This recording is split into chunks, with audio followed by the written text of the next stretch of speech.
Halo bre, kembali bertemu lagi bersama dengan saya hanya di channel Net Film 98. Kali ini kita akan membahas sebuah film action terbaru yang dirilis tahun 2026. Jadi film ini mengisahkan tentang seorang wanita yang sedari kecilnya telah dididik menjadi senjata mesin pembunuh elit oleh organisasi pembunuh bayaran paling ditakuti. Namun dia telah pensiun dari dunia hitam untuk bertobat ke jalan yang benar. Namun karena sang adik telah diculik oleh organisasi itu, sehingga ia pun terpaksa kembali membrutal untuk menyelamatkan sang adik dari tangan organisasi pembunuh bayaran yang telah mengincarnya. Lantas seperti apakah kisahnya? Yuk langsung saja kita gaskan ke alur cerita filmnya. Semoga kalian terhibur. Cerita dimulai pada malam hari, yang mana saat itu para kriminal sindikat penjualan organ manusia tengah membawa para mangsanya yang telah berhasil mereka culik. Hingga tak lama dari itu, para sindikat telah sampai di tempat markas persembunyiannya.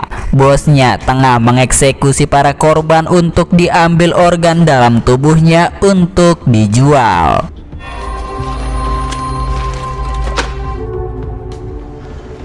Setelah koper itu dibuka, para wanita itu pun dikeluarkan. Para sindikat itu senang karena telah mendapatkan mangsa yang sangat bagus. Bos itu langsung menandai para wanita itu untuk diambil organ dalamnya.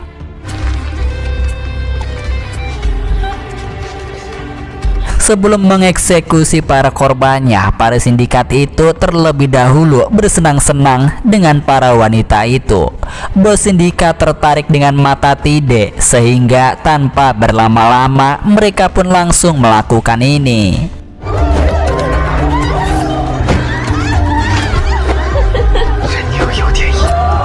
Hingga tiba-tiba saja teman Tide bernama Xiaoyu melakukan penyerangan, dan inilah yang terjadi.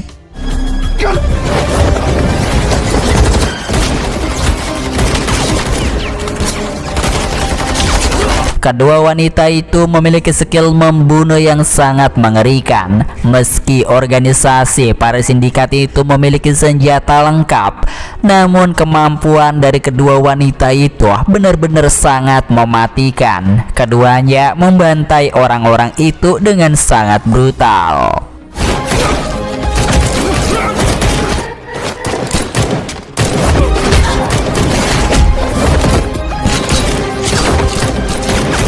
Mereka pun telah berhasil menumbangkan pimpinan sindikat itu hingga tak berdaya, dan akhirnya mereka pun membunuhnya.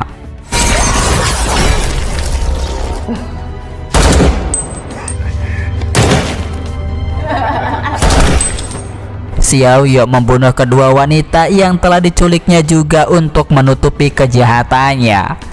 Lalu saat mereka akan menghancurkan tempat itu dengan granat, mereka tiba-tiba telah mendengar ada suara di sekitar tempat tersebut, sehingga mereka segera mencari arah sumber suara itu berada. Dan di sanalah keduanya melihat banyak anak-anak yang telah dikurung. Tidak melihat anak-anak itu seperti kisahnya dulu saat dia masih anak-anak, yang mana saat itu dia dan anak-anak lainnya telah dilatih oleh Pak Tua untuk menjadi seorang pembunuh elit profesional. Di sini temannya tak ingin meninggalkan jejak apapun, karena mereka juga bisa dibunuh oleh pemimpin mereka jika melakukan kesalahan sedikit saja. Maka dari itu Xiaoyu akan membunuh semua anak-anak ini agar tidak ada saksi mata mengenai tentang organisasinya. Tentu Tide pun tak setuju, karena anak-anak tersebut tidak menjadi ancaman bagi mereka sama sekali. Namun Xiaoyu akhirnya mengambil alat tombol pemicu untuk meledakkan tempat itu. Lalu dia langsung segera pergi. Sedangkan karena waktu bom meledak hanya tinggal beberapa detik saja, wanita itu berusaha untuk membuka kunci gemboknya. Namun inilah yang terjadi.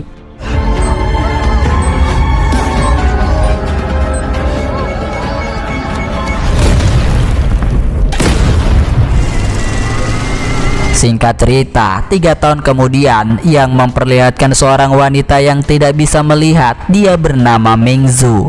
Dia baru saja pulang ke rumah yang dijadikan sebagai tempat kedai minuman kopi. Di sisi lain terdapat 2 penjahat sengaja masuk ke dalam kedai kopi untuk mencuri uang.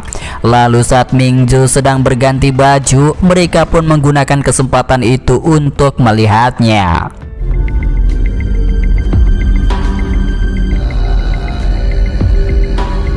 Hingga tiba-tiba saja datanglah Tide yang kini berganti nama menjadi Ming Hui. Ia kemudian langsung mencegah kejahatan itu. Mereka menginginkan uang serta ingin mencicipi tubuh sang adik. Ternyata setelah peristiwa itu, Tide masih bisa selamat dari ledakan markas gedung para sindikat.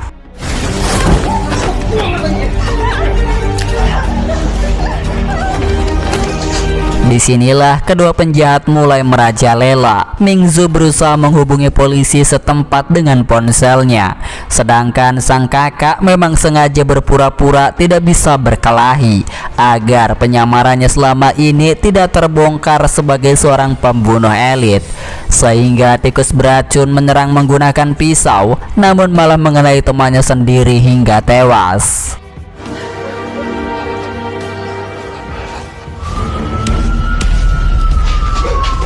Tak berselang lama, para kepolisian telah datang untuk mengamankan lokasi.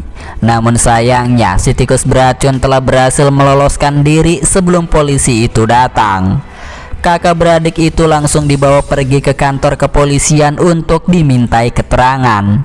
Saat malam hari tiba, salah satu polisi mengetahui sosok Tide yang pernah menyelamatkan kecelakaan kereta api di Nancang 3 tahun yang lalu dan berhasil menyelamatkan 13 korban dari kecelakaan itu.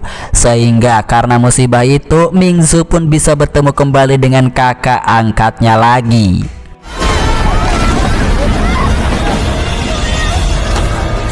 这店是你们一起开的吗？ 天爷让我和姐姐在那场事故中相遇了。 Setelah semua urusan telah usai, kakak beradik itu pergi.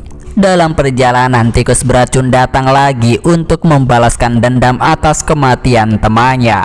Namun Tide langsung datang menghampirinya dan berpesan kepada sang adik bahwa dia akan memberi uang kepada si pengemis. Saat Tide berhadapan kembali, kali ini dia langsung membunuh tikus beracun dengan sangat mudah.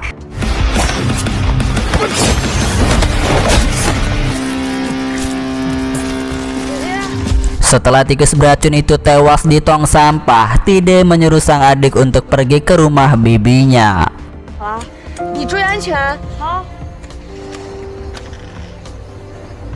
Tak berselang lama dari itu, kabar tentang kematian dari tikus beracun telah diketahui oleh para kepolisian. Salah satu dari mereka, polisi Ziming, ingin menyelidiki kasus besar ini karena di balik kematian tikus beracun sudah banyak orang yang mengincarnya karena sudah terlalu banyak mengetahui tentang suatu informasi organisasi kriminal berbahaya.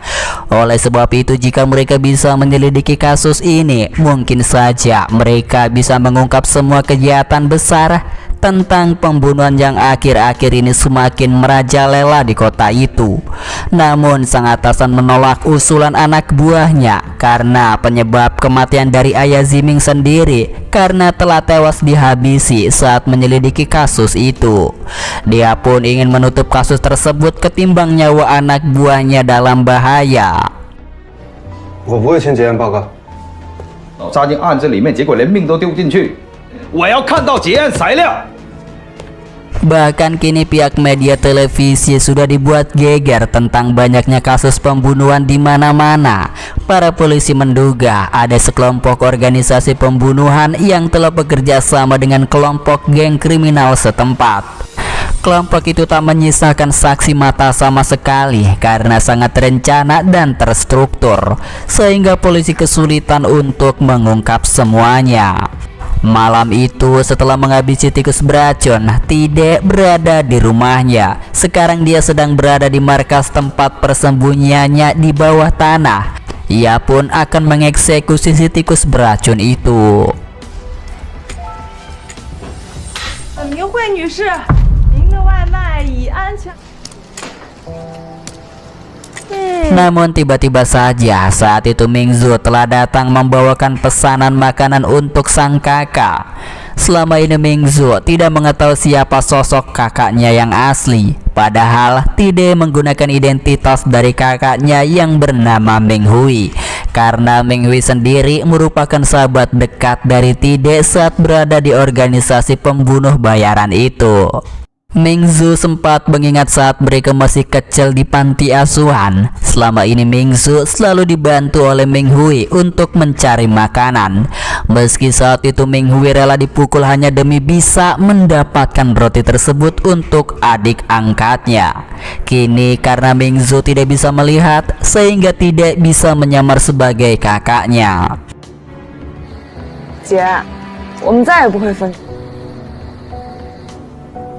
Dia pun kemudian bercerita alasan dia telah pergi dari panti asuhan karena telah diadopsi oleh sosok pria yang dikenal dengan Pak Tua. Sejak kecil anak-anak perempuan telah dididik menjadi senjata elit paling mematikan. Mereka dididik menjadi seorang pembunuh bayaran profesional terbaik. Sepanjang hari anak-anak itu dilatih dengan sangat keras. Mau tak mau mereka harus mengikuti semua perintahnya. Selama bertahun-tahun hingga mereka dewasa, Pak Tua selalu melatih anak didiknya dengan sangat keras, tidak memberi ampun bagi musuhnya. Oleh sebab itu, Tide dan anak-anak lainnya dikala sedang beraksi tidak akan pernah meninggalkan jejak sama sekali.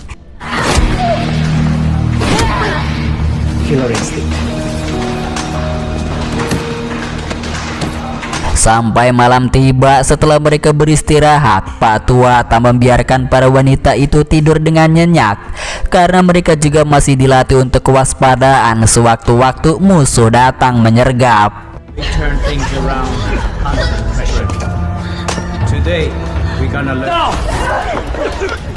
Tide kemudian telah mendapat hukuman dari Pak Tua karena telah menolong Menghui. Pak Tua ingin agar Tide menyelesaikan masalahnya sendiri sebelum membantu orang lain.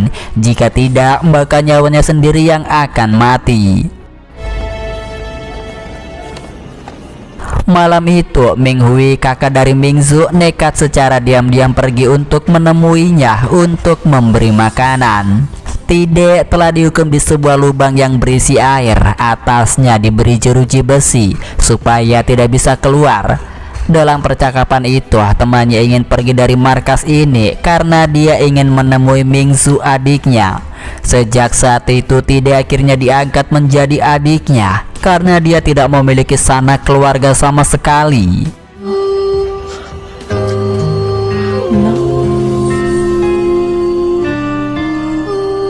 Disinilah akhirnya anak-anak didik Pak Tua mulai menjalankan aksi brutalnya. Setiap kali organisasi pembunuh bayaran itu mendapat klien, mereka tidak segan-segan membantai targetnya tanpa menyisakan saksi mata sama sekali.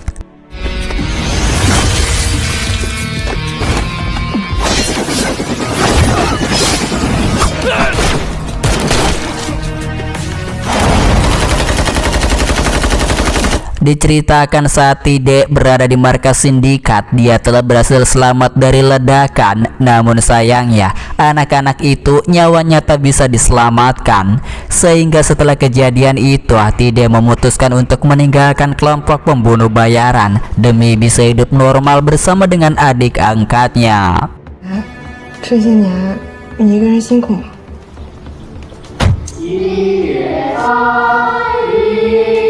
Terlihat saat itu salah satu pimpinan kepolisian yang sedang berada di gereja. Plot twistnya ternyata dia telah berkomplot dengan para organisasi pembunuh bayaran elit. Makanya jejak para pembunuhan itu tidak pernah terendus oleh kepolisian karena atasannya sendiri telah bekerja sama. Dia panik karena tikus beracun sudah mengetahui banyak informasi mengenai mereka. Namun sekarang dia telah menghilang. Mereka tidak tahu jika tikus beracun telah dihabisi oleh Tide. Malam itu ketika Mingzu akan tutup jualan, tiba-tiba saja datanglah kedua pembunuh bayaran yang ke tempat kedai kopi untuk mencari keberadaan tikus beracun.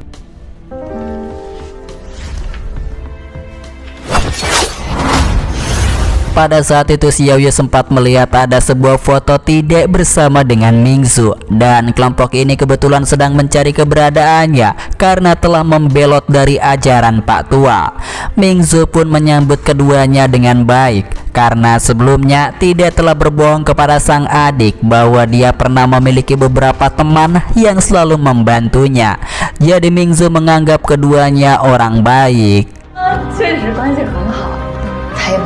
Beruntungnya tak lama dari itu datanglah Tide yang terkejut melihat mantan kedua temannya yang sedang berada di kedainya. Saat mereka sedang berbicara di meja itu, si wanita mulai menyerang Mingzu bersama dengan torpedo, sehingga perkelahian di antara ketiganya tak bisa terhindarkan lagi.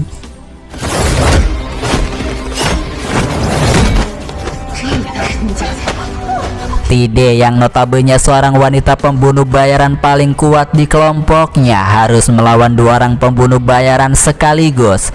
Bahkan Tide juga harus melindungi sang adik dari serangan para pembunuh yang sengaja menargetkan adiknya.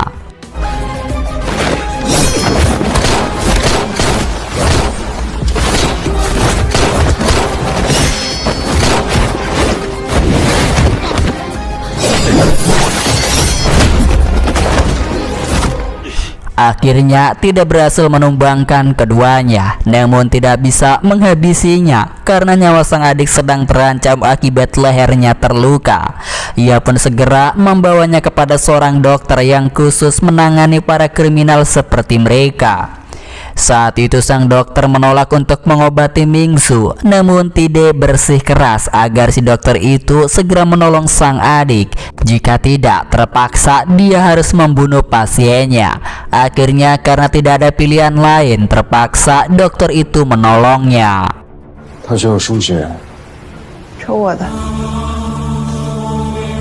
Di sisi yang lain, kedua orang itu melaporkan kepada Pak Tua jika Tide masih hidup dan sekarang sedang berada di kota ini bersama dengan adik angkatnya. Tentunya Pak Tua akan memburu Tide yang telah berkhianat kepadanya. Diceritakan 6 tahun yang lalu, saat itu Tide telah kabur melarikan diri bersama dengan perempuan lain. Namun selama 2 hari pelariannya, mereka berdua akhirnya ditangkap kembali.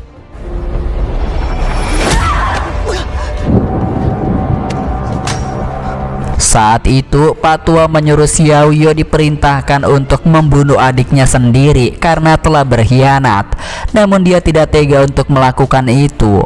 Pak Tua tetap memaksanya untuk membunuh adiknya sendiri, sehingga sejak saat itu Xiaoyu sangat dendam kepada Tide karena telah membawa adiknya pergi dari markas ini.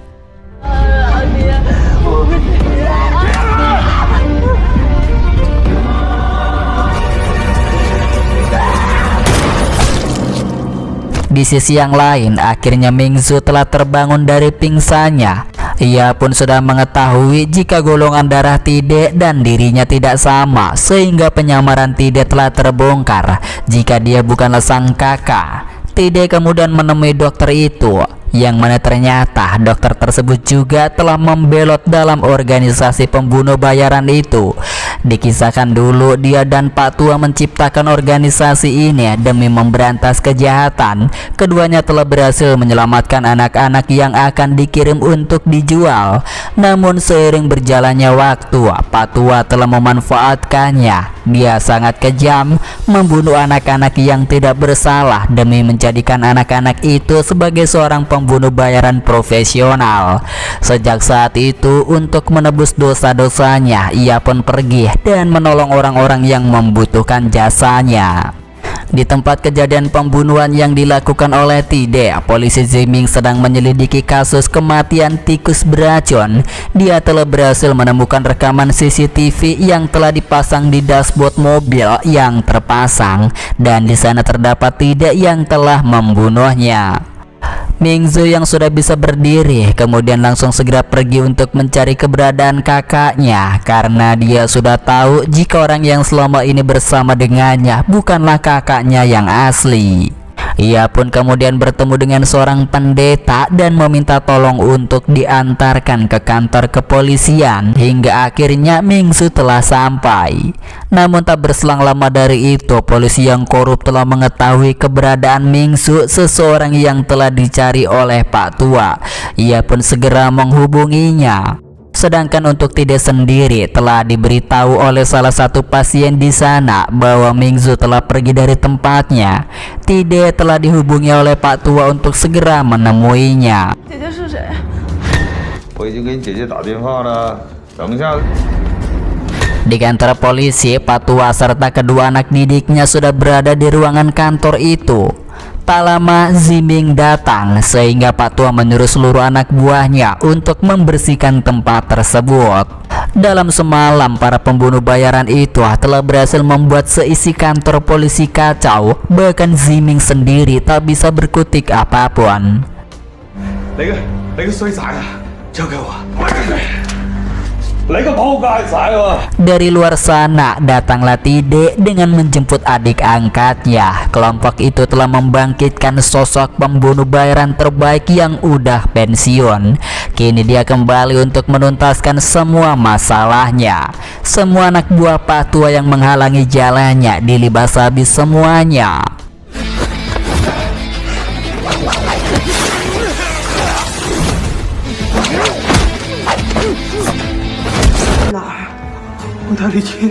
Hingga akhirnya tidak harus berhadapan langsung dengan Xiao Yu dan juga Torpedo. Pimpinan Ziming telah tewas dalam baku tembak itu.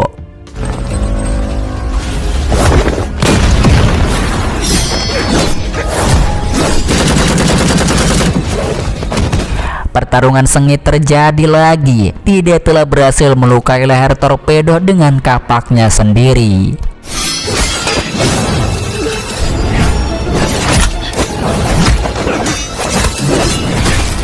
Torpedo pun tak bisa melawan sampai akhirnya dia pun tewas. Begitupun dengan Xiao Yu yang berhasil dikalahkan, namun tidak membunuhnya agar dia bisa mengetahui di mana Mingsu berada.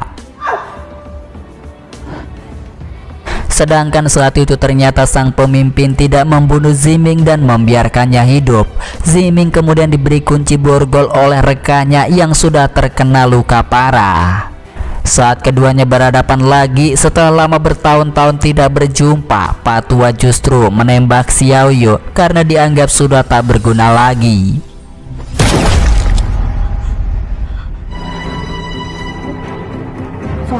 She's useless for me. What does she got?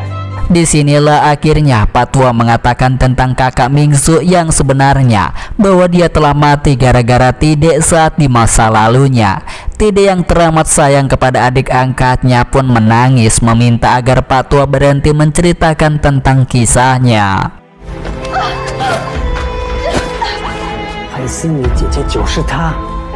Look something I raised. 枪。 Saat Pak Tua menyuruh Mingzu untuk menembak Tide yang telah mengakibatkan sang kakak tewas, tiba-tiba lampu yang telah padam karena dimatikan oleh Ziming membuat Tide memanfaatkan momen tersebut untuk melakukan penyerangan bersama-sama dengan polisi Ziming.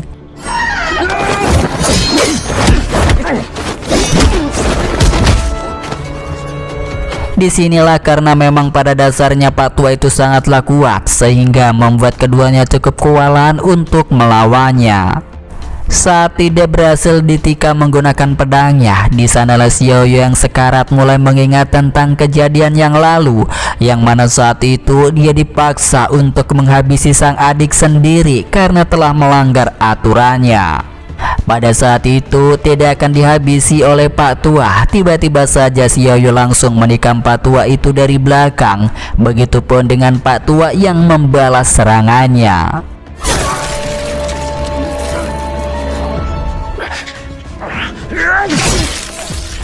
Ketika Pak Tua ingin melancarkan kembali aksinya, Mingzu langsung membunuhnya.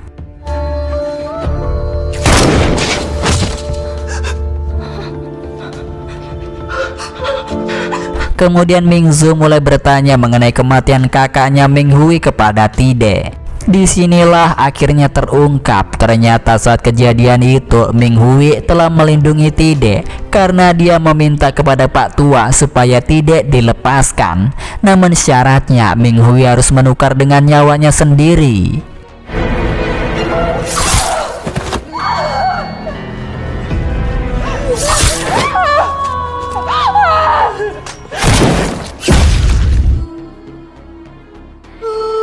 Dan begitulah kira-kira ceritanya. Setelah mendengar semuanya dari mulut Tide, Ming Zhu akhirnya percaya. Dia pun langsung memeluk kakak angkatnya itu.